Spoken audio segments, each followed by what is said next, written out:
Good morning. My name is Father Rayappa. I'm in the Ekatupudi village near Vellore, South India. I'm going to talk about Caritas in Veritate, written by Pope Benedict the 16th and promulgated in the year 2009. And this document talks about charity in truth or love in truth. So, love is not abstract word. It has a basis and foundation in truth. So when they both join together, and there comes responsibility, there comes ethics, there comes moral law, and we need to act on love and truth.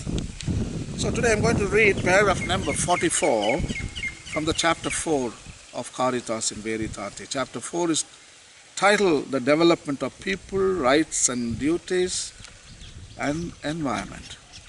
So this is a brilliant chapter written by Pope Benedict the 16th 7 years back, and one whole chapter dedicated to environment and the integral development of humans, and not at the expense of the other.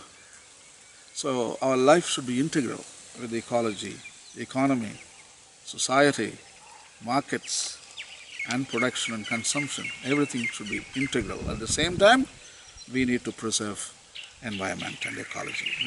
We should not progress at the expense of ecology and environment, in other words. So in this paragraph, Pope is talking about a very important controversial topic, which is called population growth. We talk about human population, isn't it? And there is a lot of misunderstanding on this issue. And scientists, they say too many people. There is a word for it to describe the level of population. It is called the carrying capacity of the earth. The carrying capacity of the earth. In other words, how many people, how many humans earth can support, in simple terminology. How many people? It depends on the resources like water, food, environment, air, natural resources, energy. All this comes when we consider how many people earth can support. And many scientists say at the present level of production, consumption, and the exploitation of natural resources and habitat, building houses like roads, many scientists think not more than 1 billion. That is meager. Some scientists say 3 billion. That's it. But now we are more than double. We are 7 billion people. And Pope argues there is no problem. Population, area amount of Earth, even 10 billion. But he says the responsible procreation, that is the word he uses in this article, number 44, Caritas in Veritate, responsible procreation. And he argues, Pope Benedict XVI argues that, and he accepts that in some parts of the world there are too many people when we consider the land demographic factor, like India, like China. No, China is big, so they can support even 1.35 billion. But India is small. It's only 1/3 of China, and we are having almost equivalent to China's population. We are 1.25 billion. So here the demographically is not distributed equally. So probably Pope agrees in some parts of the world there is a huge population growth which is not sustainable. But as a planet at large, people can be distributed. There are so many countries, they have land but no people. So this is the kind of suggestion Pope is making. The earth is big enough for everybody, big enough. There is land, there is water, there are resources, and we need to distribute the population, 7 billion, demographically equal. It's a beautiful argument. And also he argues that most of the Western societies, those who had an enormous amount of population in some 25, 30 years back, now it's a decline in population, in human population. In some society, there is no birth rate at all, and those societies are not sustainable. In order to sustain human population, there should be at least 1.75 birth rate should be happening, 1.75. But like France, Germany, and like Switzerland, all these areas only 1.50. So these societies can't be sustainable in the long run, like 15, 20 years afterwards, and there are no people at all. But thank India and China, and these people are pouring in America and France and Germany and England, and they are collapsing because they don't produce children anymore. But India and China producing children and sending them all over the world. And because of India and because of China and all parts of the world, population-wise, it is sustainable. It is sustainable. So, but still Pope is arguing we need more children because it depends on the brain pool. When we are breeding among them, among only few humans, and slowly the mutations may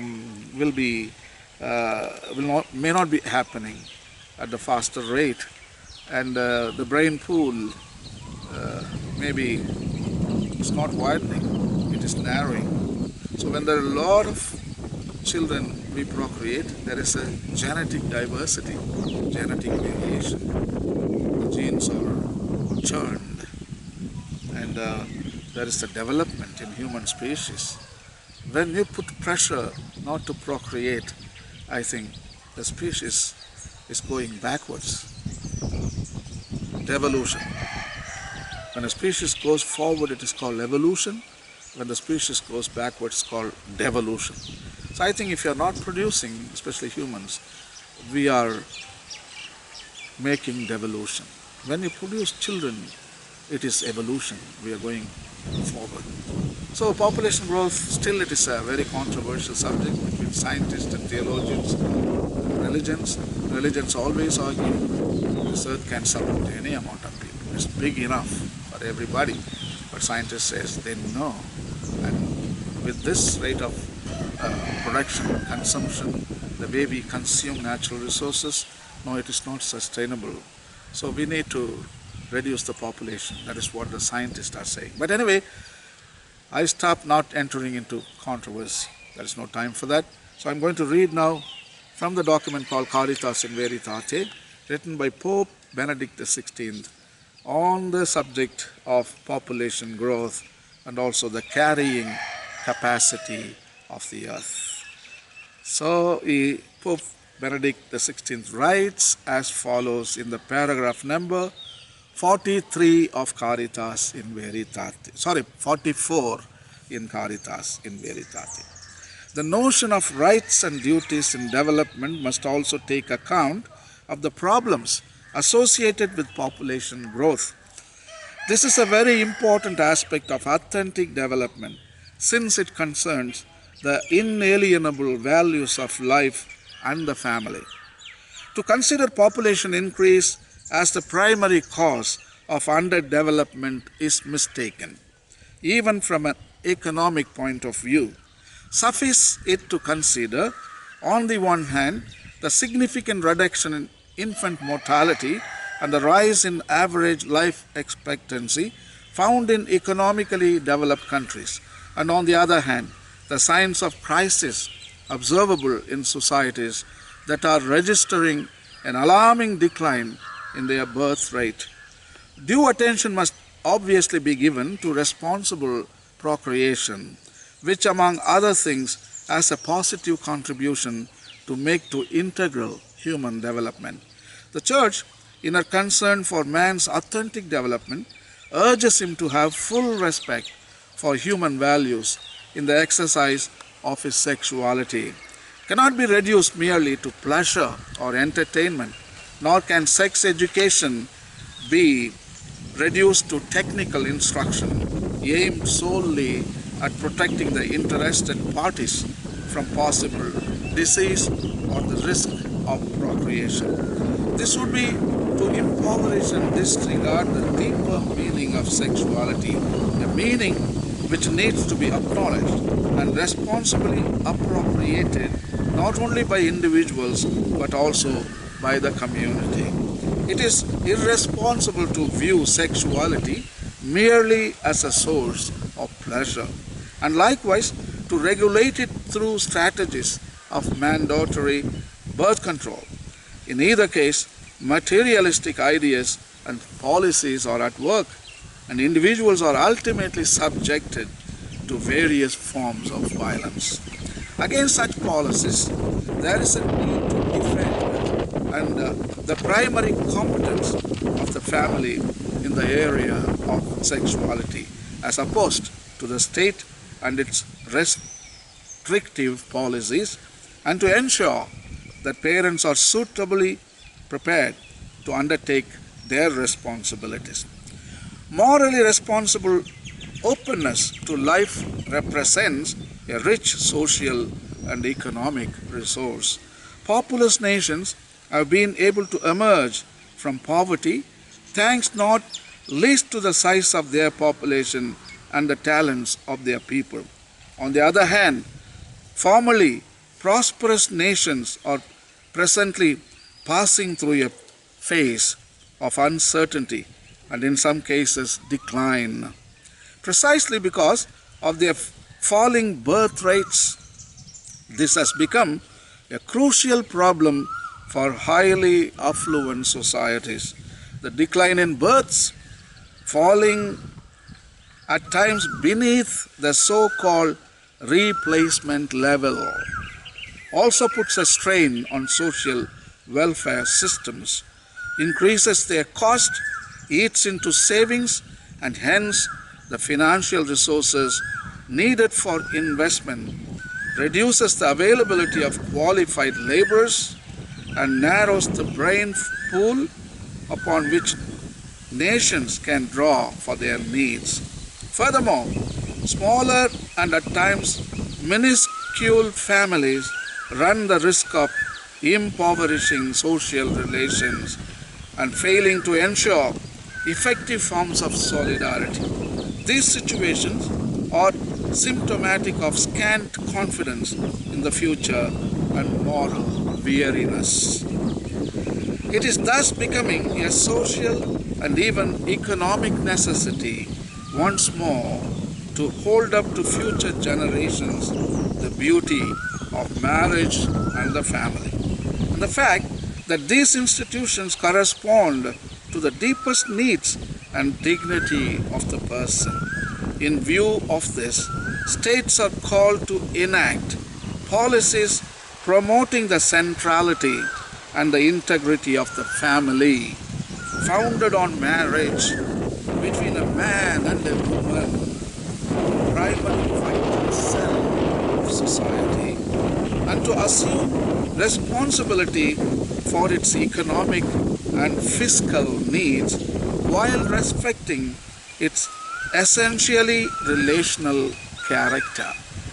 So that is what Pope Benedict the 16th in Caritas in Veritate in the article number 44 states.